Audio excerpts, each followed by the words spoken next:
Hello there, thank you for stopping by the channel. Today's story explores the hidden corners of the human psyche, gentle yet profound. Stay tuned and don't forget to support the channel so you won't miss the next stories. I always thought I was making the right choice. I thought I was smart, maybe even a little lucky. But looking back now, I can't believe how blind I was, and no one, not even my closest friends, warned me. But here I am, 35 years old, sitting in my car in the parking lot of the local grocery store, shaking my head at the mess I've made. Yeah, I've done some messed up stuff, but it's my life, right? I'm not here to make everyone happy. The thing is, I used my husband, and I didn't even realize it until it was too late. Hi, I'm Anna, 32 years old, and here's my story. I know you'll judge me, but you don't know the whole story. You don't know how many times I sat there thinking that maybe I made the wrong choice in my life. Maybe I should have waited. Maybe I shouldn't have been so blinded by the luxury, by the things he could give me. I wasn't a gold digger at first, I swear. When I first met David, he wasn't the rich, successful guy you see today. He wasn't the billionaire real estate mogul or whatever. He was just this charming guy working in construction who had big dreams. He was tall, attractive, and a little rough around the edges. I liked him, I really did. He had that I can make it attitude. He was going places, and I saw that potential. I wasn't in it for the money. I liked him for him, or at least that's what I thought. I made the first move. Actually, I could tell he liked me back, but I didn't want to wait around, so I asked him out. We clicked, and it was great at first, but then life started getting in the way, didn't it? We had kids for kids. I remember when we had our first, I was so excited, thinking I had it all figured out. David was working his ass off, and I was staying home taking care of the kids. Everything was good except for one thing.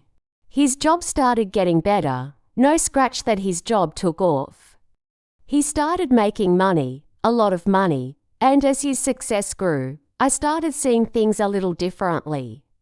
What used to be a cute little house in a neighborhood we could barely afford became this mansion with marble floors and a massive backyard. And I won't lie to you, I started liking it. I started liking it a lot. At first, I didn't think it was a problem. I told myself it was just the way things worked out. David worked hard for his money, and I was here supporting him, right? But that's where I started slipping. I started getting addicted to the lifestyle. I liked the vacations, the fancy dinners, the shopping sprees, the status. I mean, who wouldn't? You wouldn't be human if you didn't love it. I didn't realize how much I was depending on it until it was too late. And no, I didn't need David to tell me I was acting spoiled. He did, of course, but I didn't care. I didn't want to listen to him. He was just complaining about me spending too much. But what was I supposed to do? I'm not good at saving money. I've never been. I live in the moment. The kids were growing up, and I was starting to feel like everything I had built was falling apart. Sure, David had money, but we had these constant arguments. There was always something. I don't know when it started, but somewhere between the fourth kid and the 5th year of marriage, I stopped seeing David as this charming, hard-working guy and started seeing him as my ATM. It wasn't conscious at first, but when you're living in luxury, it's easy to forget about the person who worked hard to get it all, and that's exactly what I did. I forgot about him, and let me tell you, I hated myself for it. But I never showed it. I never showed any of it to him. I was the perfect wife, the perfect mother, but deep down, I knew what I was doing. I was taking advantage of him, and it didn't even feel like I was doing something wrong at the time. I wanted more. I always wanted more. Every time we fought about money, every time he tried to bring up his concerns, I shot him down. What did he know about managing money anyway? I was the one who was spending it, wasn't I? But one night, everything changed. It was a typical argument, same old crap. I was complaining about not getting enough me time, about how I was always stuck with the kids while he was off doing business deals. He was tired, and we were yelling at each other in the living room. And then it slipped. I don't even know how it came out, but it did. I told him, I don't know why I married you. You didn't even have money when we met. I only stayed because you could give me what I wanted. It was like everything froze. I didn't even realize what I had said until he just stared at me, completely stunned.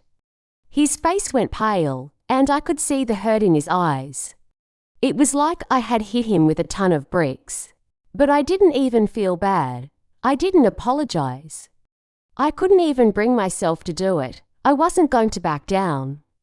And then, when I saw the look in his eyes, the way he closed off emotionally, I realized something. I had crossed a line. But I didn't know how to take it back. I was too deep in it, too far gone. And that's where I'm stuck now. I've made my bed.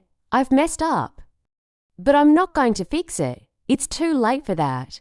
David didn't say anything after I dropped that bomb on him. He just stood there, staring at me like he was processing it, trying to figure out what the hell to do with someone like me. The silence was so thick, it was suffocating. I thought maybe he'd yell or at least show some emotion. But no, nothing. He just walked away, didn't say a word. I remember hearing his footsteps echo down the hallway, disappearing into our bedroom. And I stood there in the middle of the living room, still not feeling anything. I thought he'd come back and start a fight, demand an explanation, something. But no, instead, he stayed quiet. Which was even worse. That silence said it all. It made me feel like I had no control, like I was losing him. I didn't even realize how much I was taking him for granted until it started slipping away. I didn't get it until it was too late. The next day, everything felt different. The house was quieter, David was distant. But he didn't bring up the argument. Instead, it was like he just pulled back completely. He wasn't the same with me, and I hated it. I hated that I wasn't getting what I wanted anymore.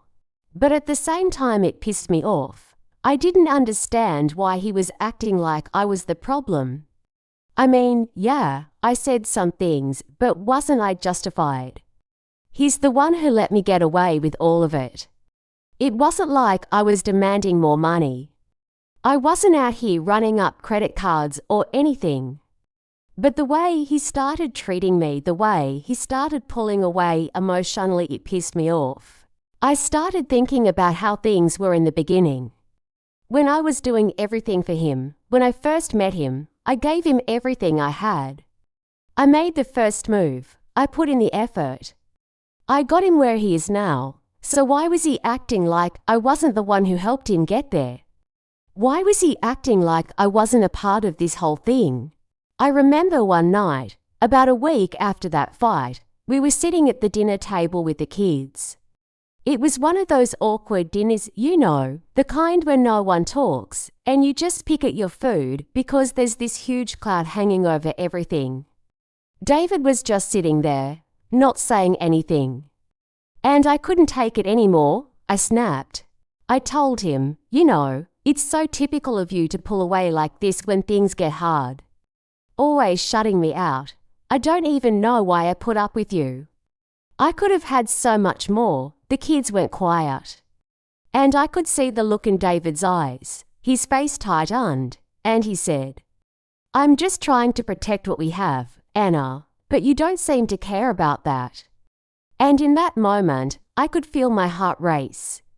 I felt guilty, but I wasn't about to admit it. No way. Not after everything I'd built, not after everything I'd worked for. I wasn't going to be the one to apologize first. I wasn't going to be the one who looked weak. But something in me started to change after that. The guilt started creeping in. It wasn't obvious at first. It was like a little voice in the back of my head whispering that maybe I wasn't being fair, but I ignored it. I kept ignoring it. Because I was angry. Angry at him for not giving me what I wanted. Angry at myself for letting things get this bad. I was pissed. I didn't even realize how much I was pushing him away. How much I was pushing everything good away. Over the next few days, things got worse.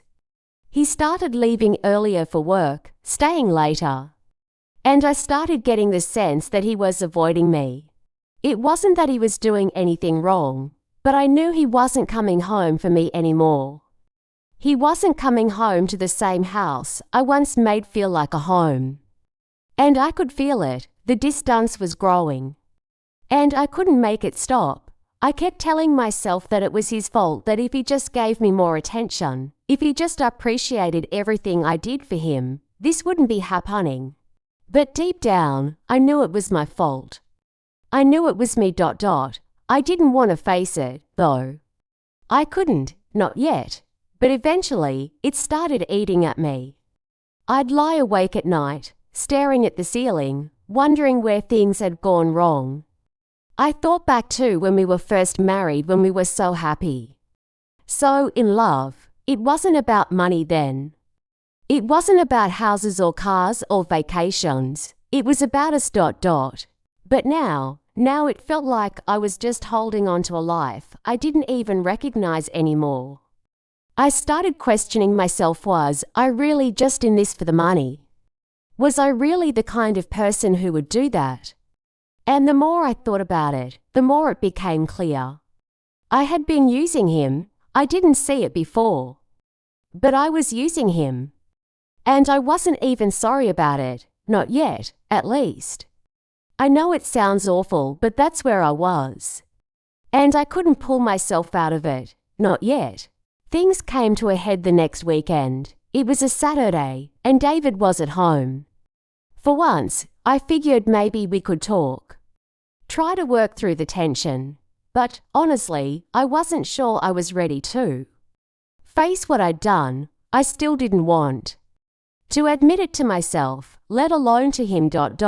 He came downstairs in the morning looking like he hadn't slept. I could tell he was exhausted.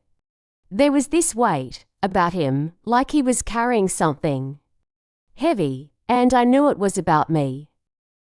He sat down at the kitchen table, grabbed his coffee, and didn't say anything. Normally, I would have made some small talk. But I didn't feel like pretending anymore. I didn't want to ask how his day was going, or pretend like everything was fine. After a few minutes of silence, I finally said, "David, we need to talk." He looked up at me, his eyes cold. About what? I swallowed hard, not really sure where to start. I didn't want to be vulnerable, but there was this weird, growing feeling that I had to do something, so I did what I always do. I went straight for the emotional card.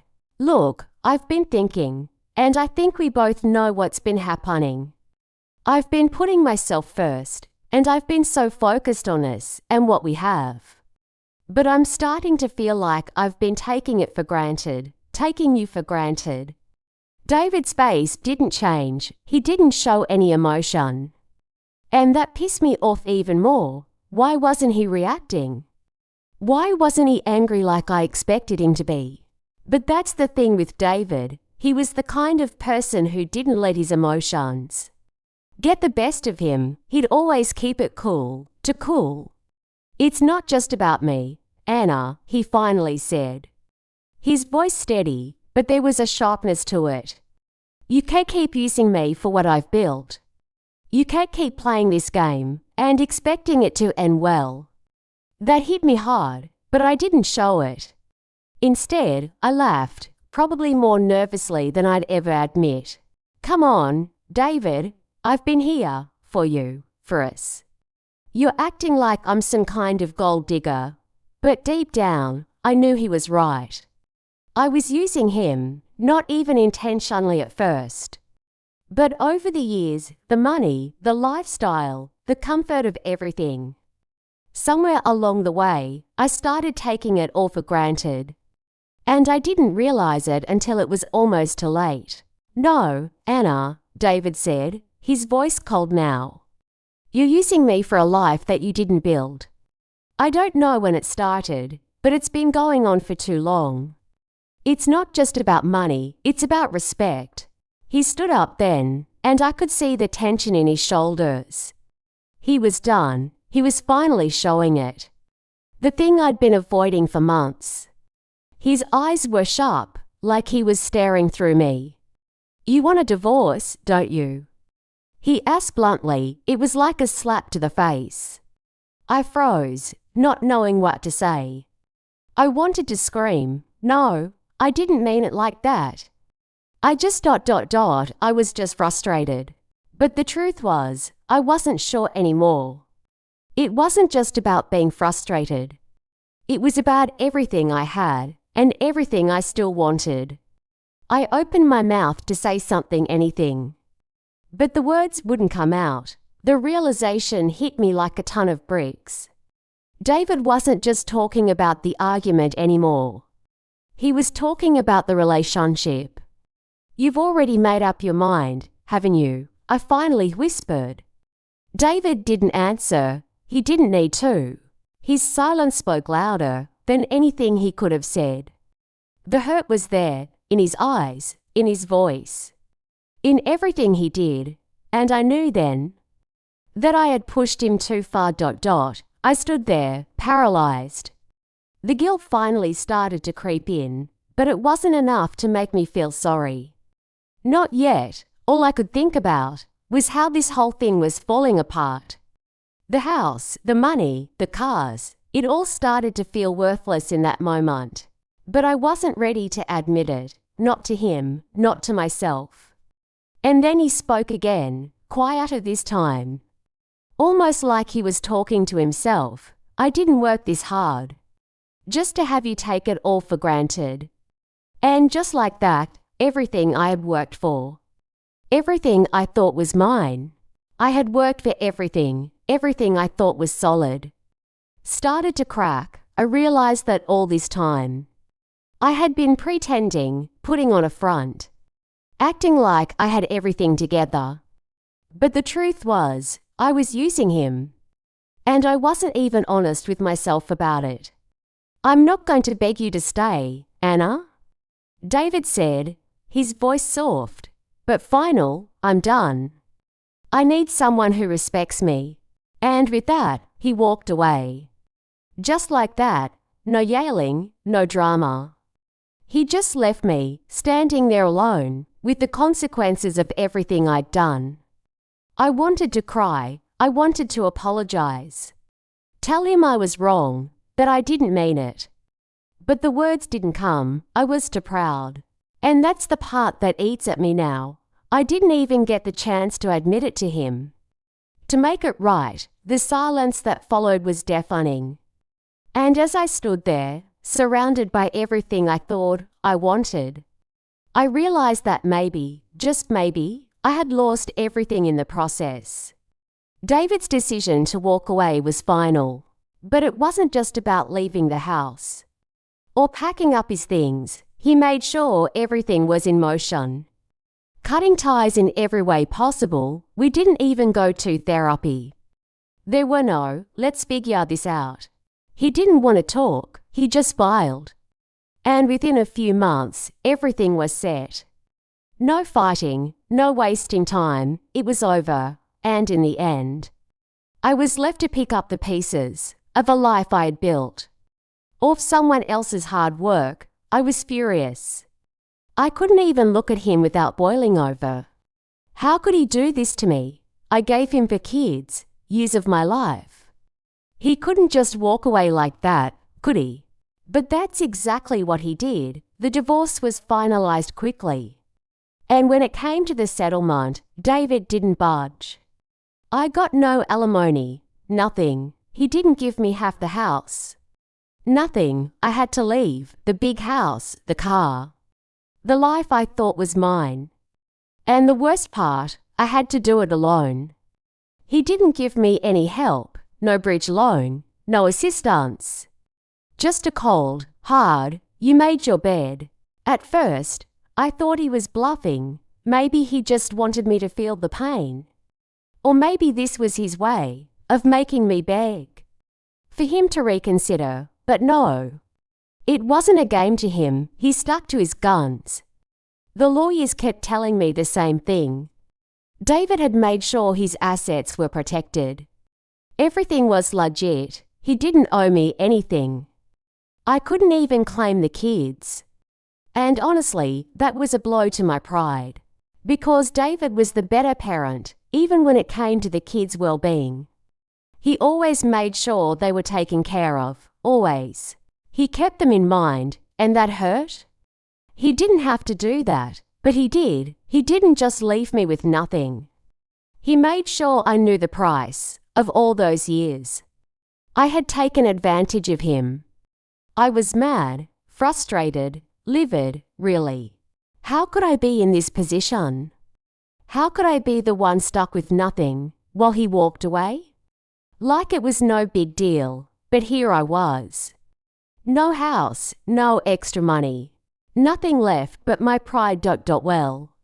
That and a bitter taste in my mouth that I couldn't shake. I didn't tell anyone how bad it was. I couldn't let my friends know the truth. That I was that woman, the one who used someone else for her own gain, pretending to love them. When deep down, I wasn't even sure what love really was anymore. But I wasn't ready to admit it. I was still just as defensive as ever. I wasn't going to let anyone see how badly I messed up.